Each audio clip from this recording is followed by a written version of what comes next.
Para los que no estaban presentes en las semanas anteriores, recuerden que hemos estado estudiando el libro del profeta Daniel. En el capítulo 9 de Daniel, el profeta menciona que él mismo tenía una angustia que le lleva a un tiempo prolongado de ayuno y de clamor a Dios para entender algo que se había dado un tiempito antes en el ministerio profético de Jeremías. Otra vez, Jeremías había anunciado algo, había hablado de parte de Dios, dio una profecía. Esa profecía se la conoce como la profecía de las 70 semanas. Es muy importante esto. Eso orientó un poco al pueblo que vivía ahí en la tierra de Israel, pero todos ellos se daban cuenta que no estaban entendiendo de qué hablaba el profeta. Había mucho más de lo que se podía percibir. En esa profecía, que no es larga, Jeremías, de parte de Dios, dice, 70 semanas están dispuestas para algo. Daniel clama a Dios. Daniel no estaba en el mismo lugar donde estaba Jeremías. Jeremías estaba cautivo en Jerusalén y Daniel estaba en Babilonia, a una gran distancia y con otra preocupación. Pero la preocupación era respecto al pueblo de Dios. ¿Qué iba a pasar con el pueblo de Dios? ¿Qué iba a pasar con su tierra? ¿Qué iba a pasar con el templo, con la ciudad santa? Todo eso atormentaba a Daniel en el exilio. Entonces le pide a Dios, yo quiero entender la profecía de las 70 semanas, porque ahí tú estás diciendo algo que no capto, no sé qué es. En el capítulo 9 del libro de Daniel, el profeta dice, entonces le fue enviada una instrucción de parte de Dios a través de un ángel que le dice, y no te preocupes porque yo te voy a revelar el significado de esta profecía. Y comienza diciendo que están establecidas 70 semanas para su pueblo Israel con 6 objetivos que les he pedido que cuenten con sus deditos, ¿se acuerdan? ¿Sí? ¿Y ahora se acuerdan cuáles eran los objetivos? Ok. Por lo menos debieran acordarse el sexto, ¿ya? Dice, y ungir al santo de los santos. O sea, hay 3 objetivos negativos, 3 positivos, y el tercer positivo es ungir el santo de los santos. Si en ese momento le hubiéramos preguntado a cualquier judío, incluyendo Daniel, ¿qué es esto del santo de los santos?, hubiera dicho, es el lugar santísimo del templo. Porque así le llamaban ellos, el santo de los santos. El lugar donde nadie podía entrar, donde estaba el arca de la alianza y solamente el sumo sacerdote una vez al año con la sangre de la víctima inocente, que era un animalito, ¿no? Entraba en un lebrillo, quiere decir en una fuentecita, entraba al lugar santo el día de la expiación y rociaba el arca de la alianza en su tapa con la sangre de la víctima.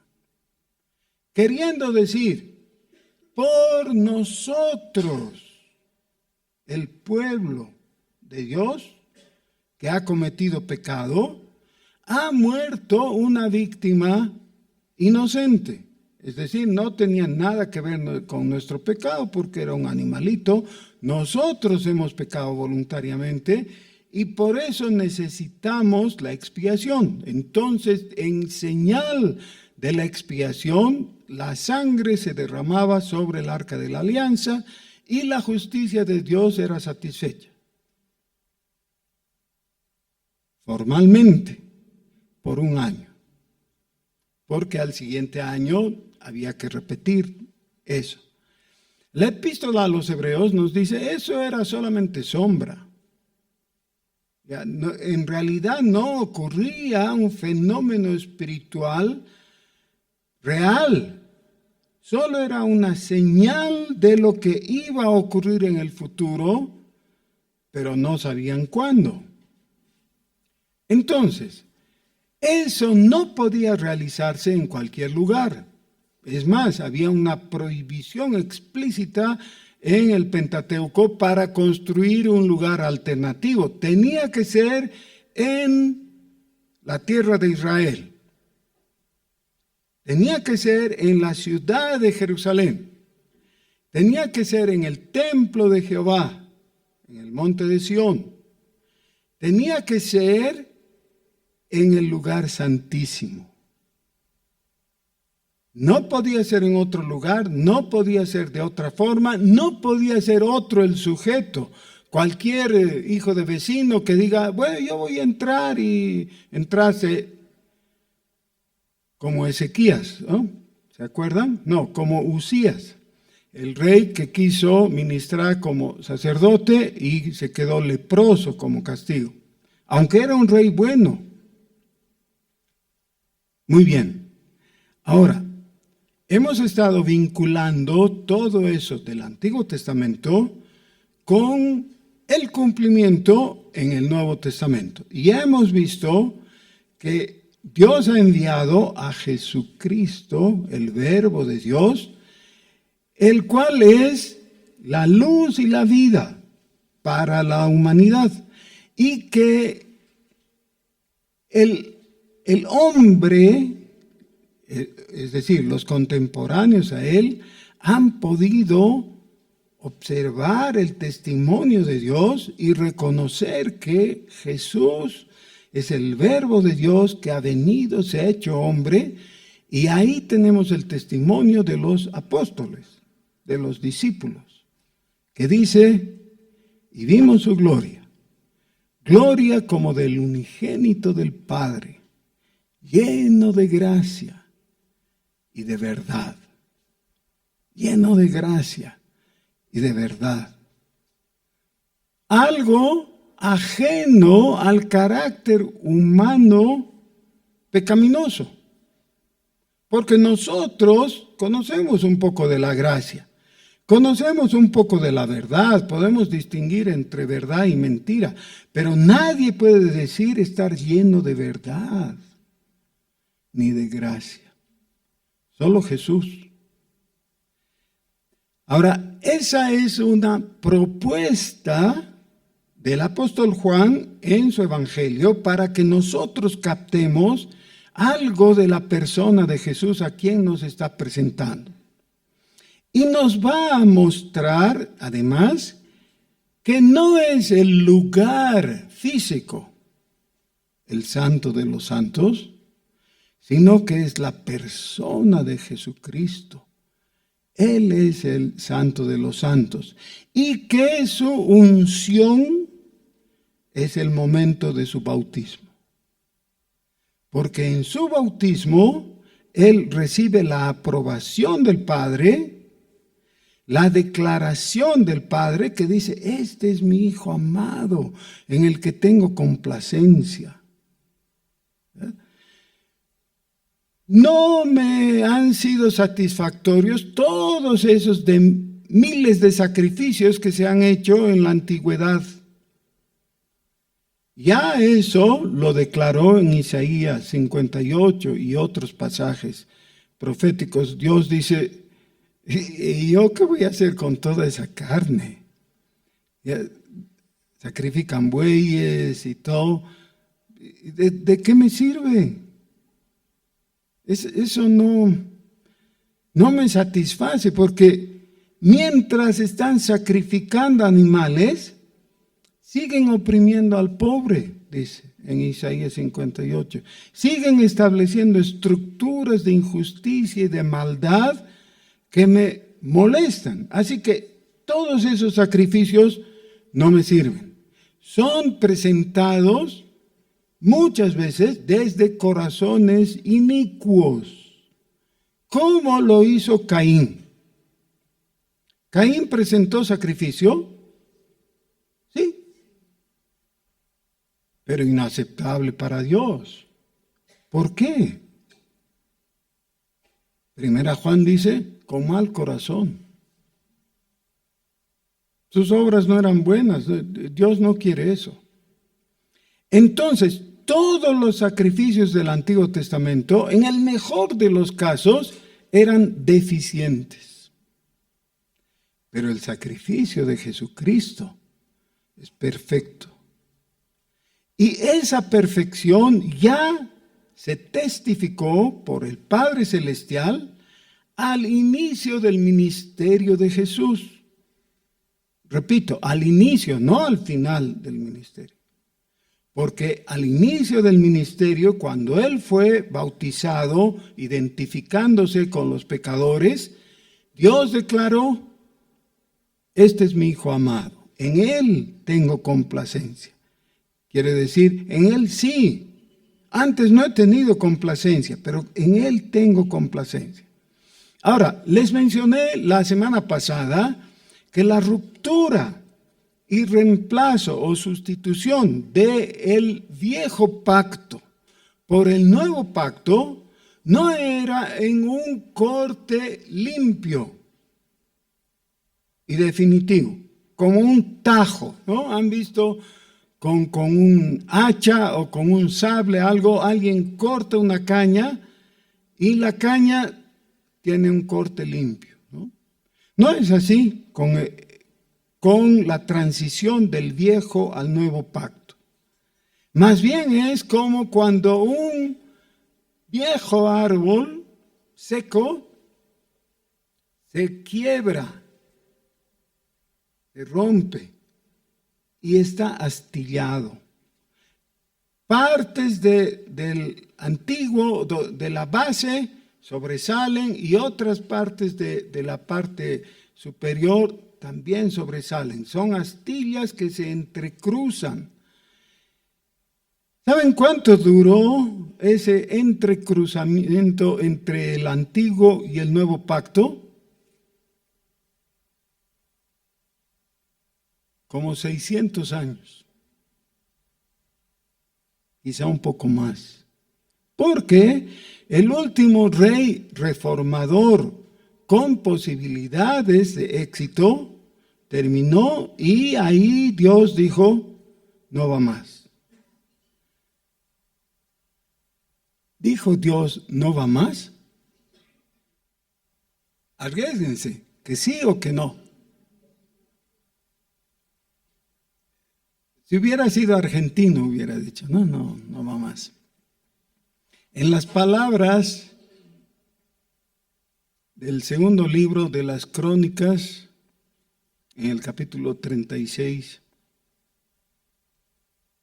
dice, y no hubo ya más remedio. ¿Qué quiere decir? No va más. Ya. Pero miren, eso es más de 600 años del nacimiento de Jesús. Ya Dios dijo, no va más. ¿Qué no iba más? ¿Qué no seguía? ¿Para qué no había remedio? Por favor, presten mucha atención porque esto es clave para entender todo lo demás, ¿sí?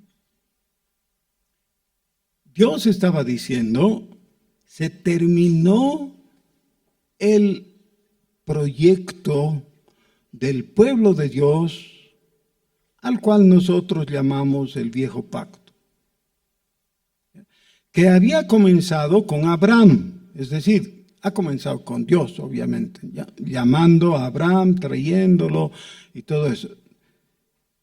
Y concluyó con un rey que llevaba mi nombre. Bueno, yo llevo su nombre.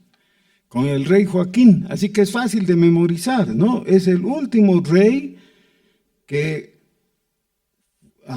gobernó sobre Jerusalén y fue llevado cautivo en cadenas hasta Babilonia y ahí encerrado en un calabozo, y gran parte de su vida vivió ahí hasta que se levantó un nuevo rey en Babilonia y lo sacó y lo trató bien y todo eso, pero eso ya no sirvió. El proyecto anterior se había acabado.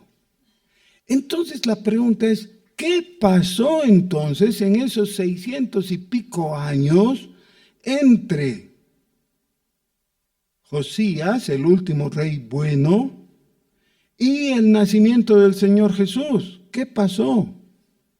Bueno, pasó muchísimo. Miren, Bolivia tiene apenas 200 años de existencia como país, ¿no? 200 años.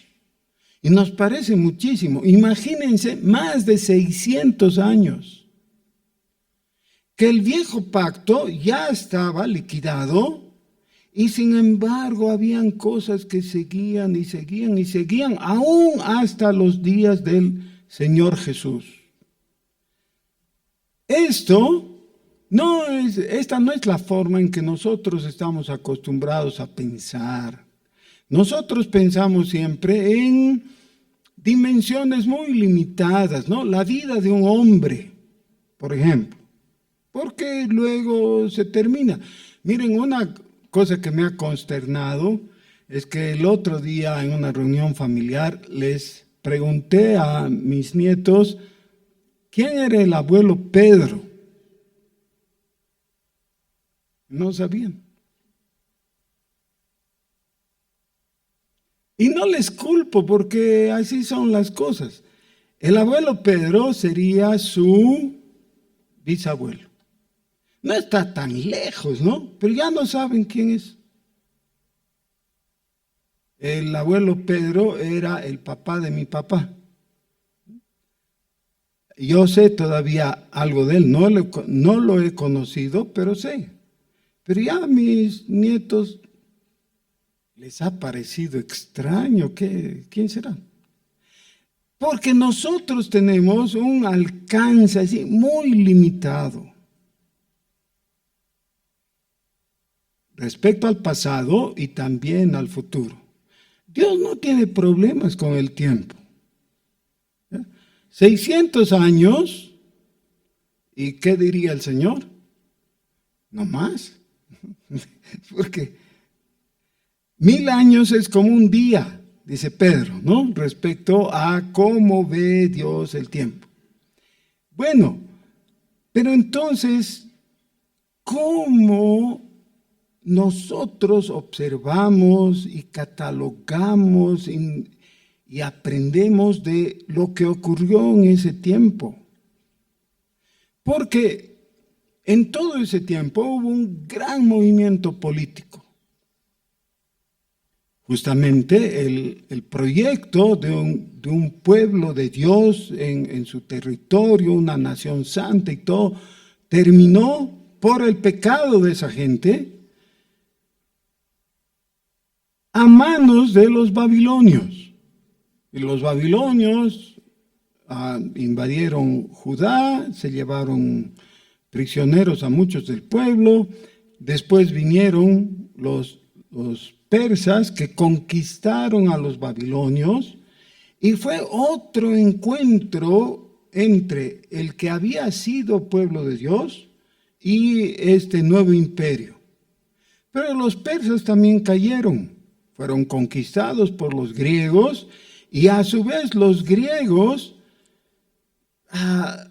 revirtieron ese buen trato, entre comillas buen trato, que los persas les dieron a los judíos. Los persas trataron bien a los judíos, hasta por momentos fueron sus admiradores. Cuando vinieron los griegos, a los griegos de Siria, ¿no? Es muy chistoso, eran sirios, pero eran griegos, porque fueron colonizados por los griegos. Eran los seleucos. Ellos conquistaron a los judíos y los aborrecieron constantemente, unos más que otros. El aborrecimiento de los seleucos a los judíos fue proverbial. Y ahí nace el concepto del anticristo o de la abominación desoladora. Eso se produjo 160 años antes de Cristo, más o menos. Cuando llegaron los días del Señor Jesús, los griegos habían sido desplazados y en su lugar había otro imperio, los romanos.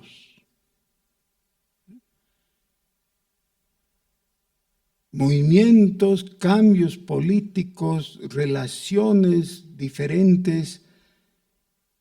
Y claro, para la fe de los antiguos, seguro que había un gran tropiezo. ¿Y dónde están las promesas de Dios? Ellos habían confiado ciegamente en las promesas de Dios.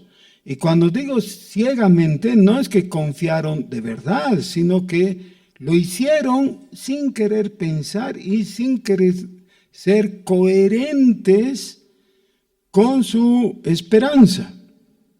Por ejemplo, en los días de Jeremías, que hemos hablado de la profecía, ¿no? El pueblo tenía un dicho que les daba confianza. Y cuando alguien decía, hay peligro, vienen los babilonios o algo así, decían, no, esta ciudad nunca va a ser conquistada, porque aquí está el templo de Jehová. Entonces Jeremías con sorna les dice, templo de Jehová, templo de Jehová, templo de Jehová.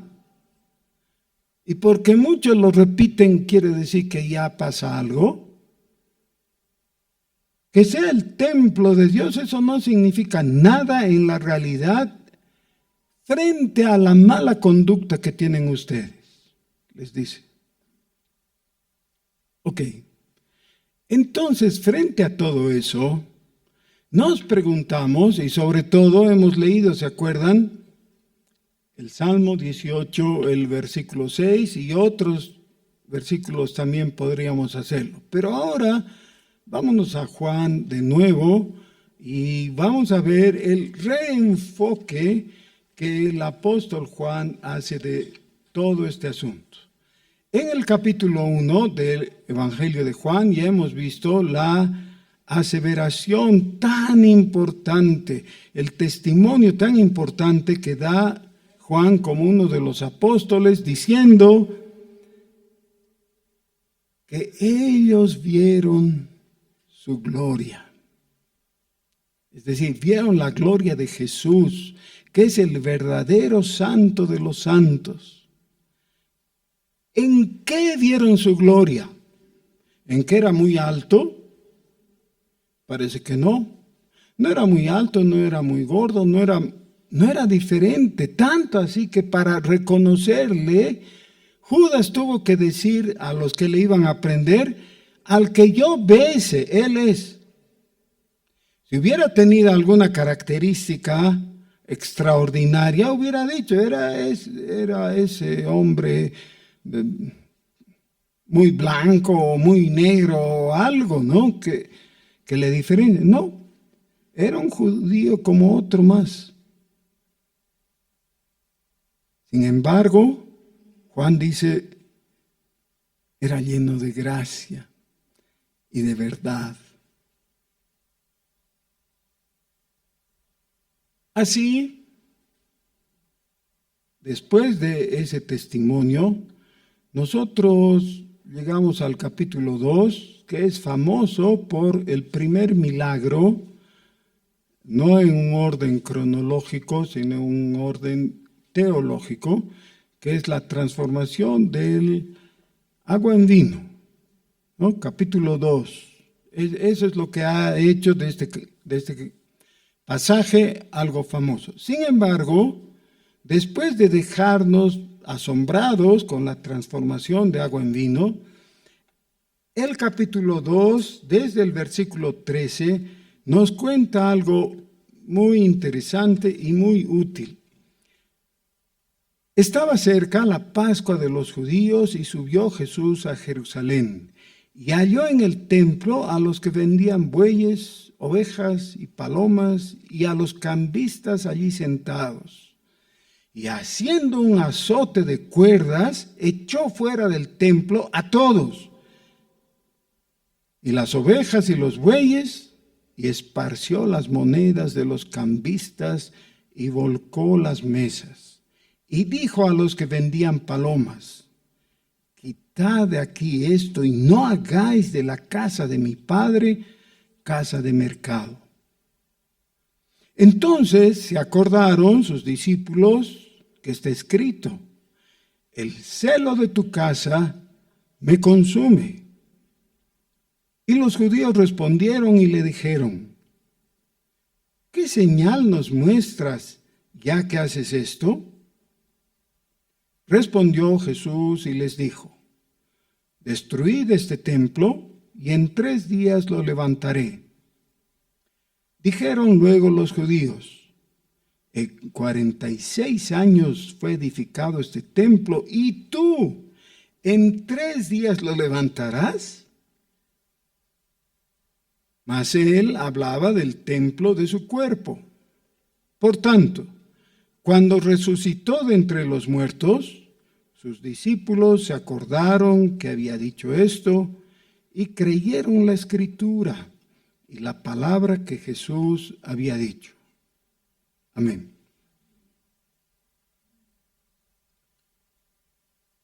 Recuerden, por favor, que estamos planteando esta rotura de cabeza que viene para entender la vigencia de los pactos, el antiguo pacto y el nuevo, y dónde termina cada cosa de el antiguo y dónde comienza la nueva. El templo era uno de los elementos propios del antiguo pacto. Hemos leído el Salmo 18 y hemos visto la confianza que tiene el salmista en lo que pasa con el viejo templo. Afirma, dice: cuando yo clame a ti, tú me vas a oír desde tu templo.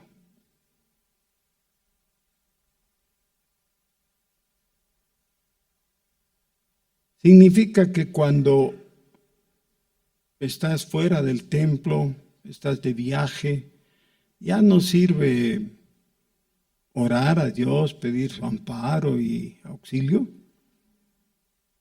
No, creemos que Dios nos escucha, ¿no?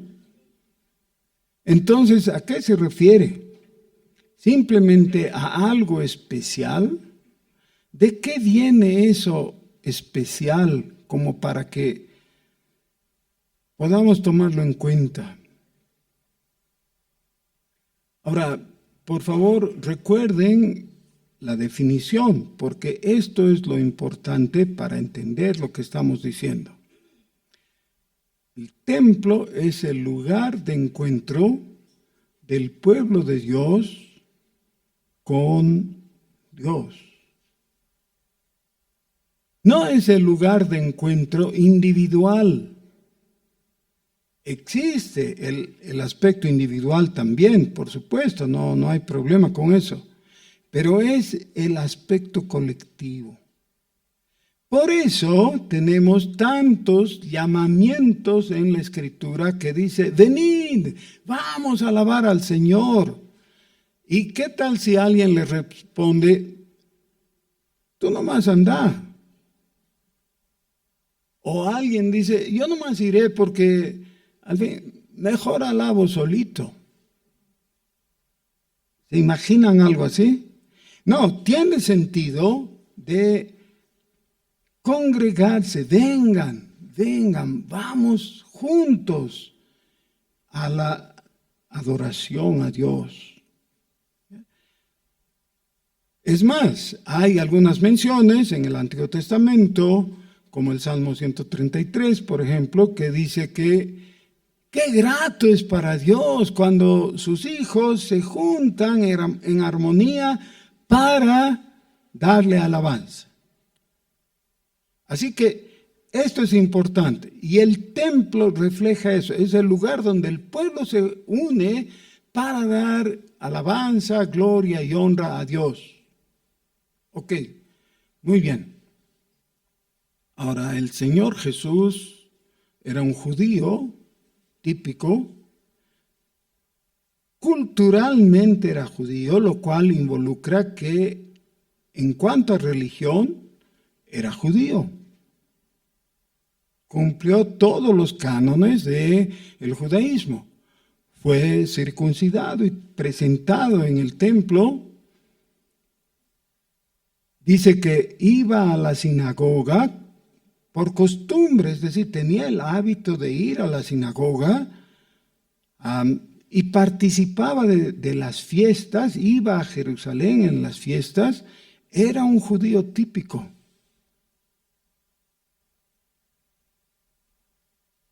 Típico, pero no como los demás. La gran diferencia que nos muestra la epístola a los Hebreos es que él era sin pecado. Quiere decir que cuando todos ellos cumplían formalmente con la ley, él la cumplía de corazón. Él lo hacía de verdad. El templo, hemos dicho, es uno de los elementos que permanecía del antiguo pacto. Y todavía iba a durar como 35 o 40 años más desde los días de Jesús.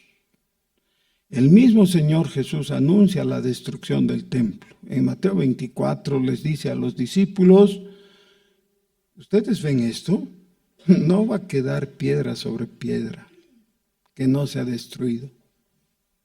Va a ser absolutamente destruido. ¿Por qué? Porque el antiguo pacto estaba concluyendo. ¿Ya? Se iba a cumplir uno de los objetivos establecidos ahí en Daniel capítulo 9, versículo 24, para terminar con la prevaricación. No pueden seguir en un sacerdocio falso, insuficiente, hipócrita. Eso no sirve. Eso tiene que cesar. Bueno, ahora, cuando el Señor Jesús entre en el templo, como un judío, claro, le llama la atención que muchos están ahí, pero no con la intención de adorar. Al templo se va a adorar. No tienen esa intención. ¿Qué intención tienen? Hacer negocios. Hacer negocios. Eso quieren. Miren, este asunto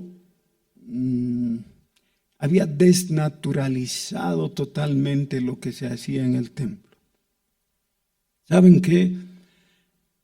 Uno de los mandatos en la ley para poder presentar un animalito es que este animalito para la ofrenda tenía que ser perfecto.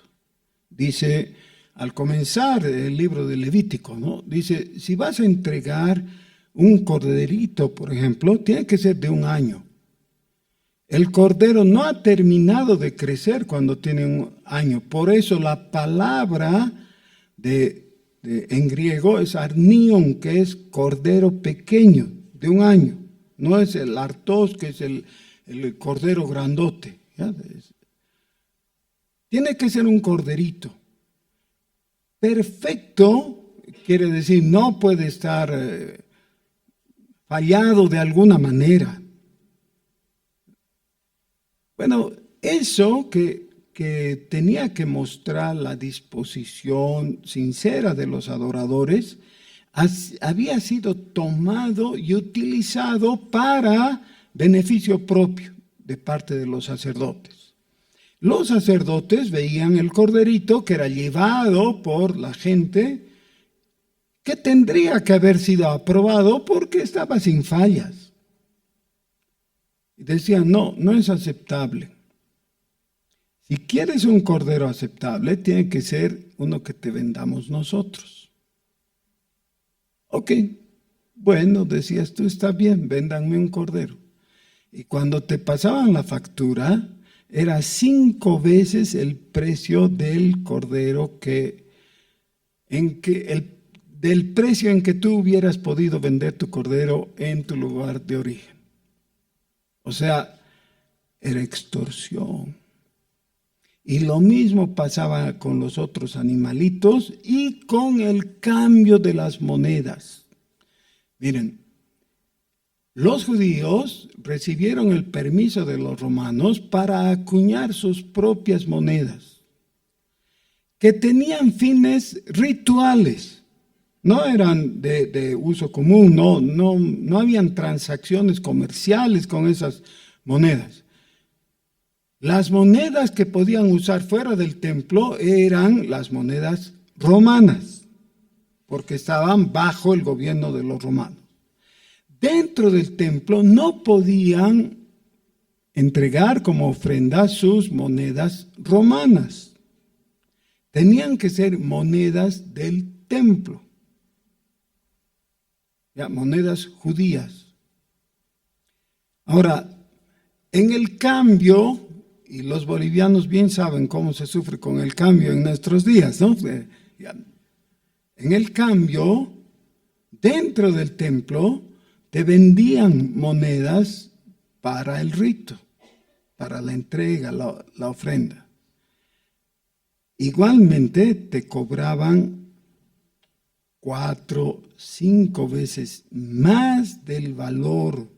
Significaba que para poder entregar tu diezmo, por ejemplo, tenías que preparar una cantidad mucho mayor para que esto tuviera algún sentido. Todo eso iba en favor del negocio, de esa empresa que se había montado en el templo dirigida por los sacerdotes. Cuando ve esto el Señor Jesús les dice, quitad esto de aquí. No hagáis de la casa de mi Padre casa de mercado. Y hace un estropicio. Voltea las mesas, espanta a los animalitos, todo eso está en el versículo 15. Los sacerdotes no pueden contestarle, no pueden decir nada consistente en reclamo. Pero le preguntan algo. ¿Qué señal nos muestras? ¿Tú qué haces esto? Ahora, esto es muy interesante porque más tarde el apóstol Pablo, al escribirles a los corintios, en 1 Corintios capítulo 1, versículo 22, dice el apóstol, hay 2 tendencias, 2 enfoques de demostrar la autenticidad de la autoridad del predicador. El uno es el método que exigen los judíos. El otro es el método de los romanos o los griegos. Dice, los griegos piden sabiduría, es decir, quieren una demostración lógica de todo lo que se está hablando. Eran racionalistas. Los judíos no les interesaba la demostración lógica, les interesaba un milagro que certifique que el predicador tenía autoridad. Ahora, el Señor Jesús hacía milagros, no hubiera tenido ningún problema de decir, ya muy bien, si ustedes quieren un milagro, traigan a un ciego o un paralítico. Como después nos va a comentar el mismo Juan, ¿no? En los capítulos 5, el paralítico, y 9, el ciego. Podía haberles dicho eso. Y al ciego decir, todos ustedes saben que este hombre es ciego, ¿no? Sí, bueno, muy bien. Ahora ya puede ver. Ahí está mi autoridad. Pero dice el apóstol Pablo que Dios no puede ser presionado, no puedes torcerle el brazo a Dios. Cuando Dios te da el evangelio, necesitas creerle. Y no tienes el derecho de exigirle demostraciones de milagros ni de lógica. El evangelio es predicado y tú necesitas abrir tu corazón y creer. Ahora, sin embargo, el Señor Jesús les hace un desafío. Les dice, destruyan este templo y en 3 días lo voy a levantar. Ahora, esto es típico del Señor Jesús, que hace muy buen uso de las figuras literarias. ¿Qué está haciendo aquí al decir que destruyan el templo? Aún destruir ese templo hubiera tomado más de 3 días, ¿no ve? Porque era de piedras inmensas. Les había costado mucho tiempo, esfuerzo y dinero para ellos. Conociendo de las limitaciones de los judíos y de nuestras propias limitaciones, el texto de parte del apóstol Juan nos dice, él estaba hablando del templo de su cuerpo. Y con eso tenemos algo por lo que debemos agradecer. El cuerpo de Jesús era un templo. Y realmente lo destruyeron, lo crucificaron y él murió. Pero al 3er día resucitó. Así que cuando resucitó, los discípulos recordaron lo que había dicho y creyeron. ¿Qué creyeron? 2 asuntos que vienen a confluir perfectamente: la Escritura y la palabra de Jesús. La forma correcta de leer el Antiguo y el Nuevo Testamento es siempre en ese espíritu de armonía que hay, porque todo lo dicho en el Antiguo Testamento se cumplió en el Nuevo en la persona de Jesús.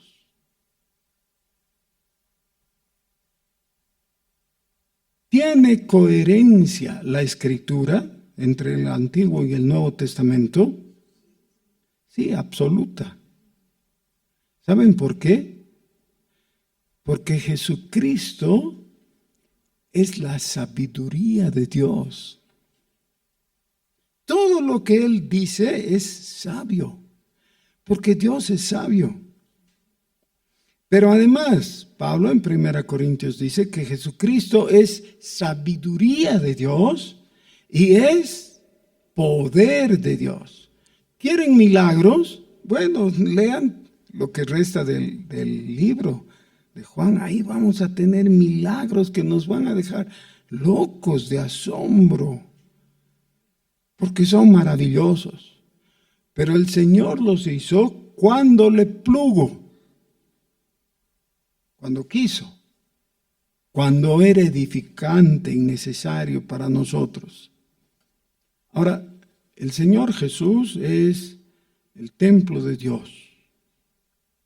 Es el templo de Dios porque en Jesús habita la plenitud de la deidad. Pero Jesús además es el templo de Dios porque es el lugar exacto y preciso en el cual tú puedes encontrarte con Dios. Lo que en términos legales sería su domicilio. Si tuvieras que preguntarle a Dios que estuviera Él haciendo un trámite, y tú eres un funcionario público y le dices, Dios, ¿y cuál es tu domicilio? Él te diría, yo vivo en Jesús.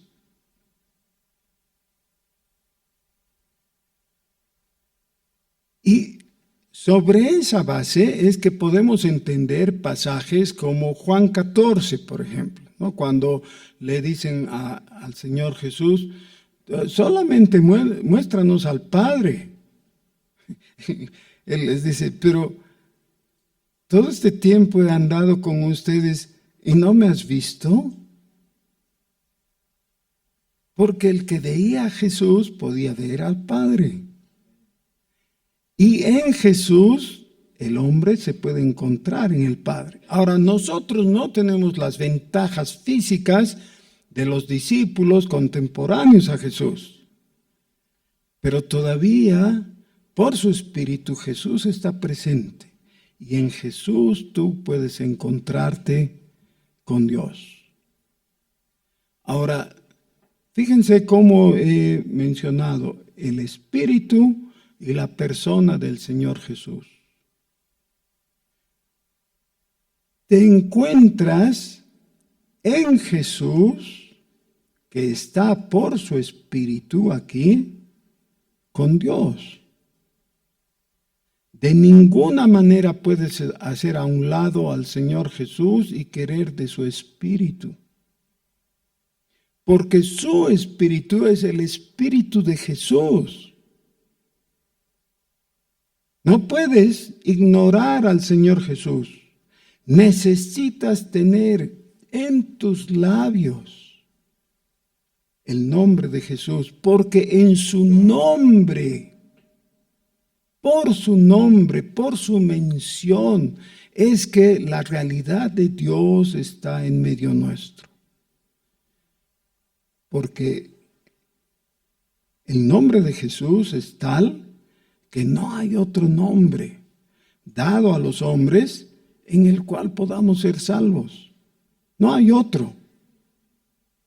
No puedes inventar y no puedes usar de parónimos o de alternativas y decir, bueno, sí, yo también creo, pero en Hare Krishna. Pero mi fe es bien sincera. No, yo quiero ser muy enfático en eso. No hay alternativas. O crees en Jesús o no hay salvación. Te vas al lago de fuego. Solo en Jesucristo hay salvación. Punto. Eso no tiene discusión, no tiene revisión, no tiene alternativa alguna. Necesitas creer en Jesucristo. Pero en Jesucristo vale la pena creer, porque entonces si crees en Jesús y vas a Él, vas a encontrarte con Dios.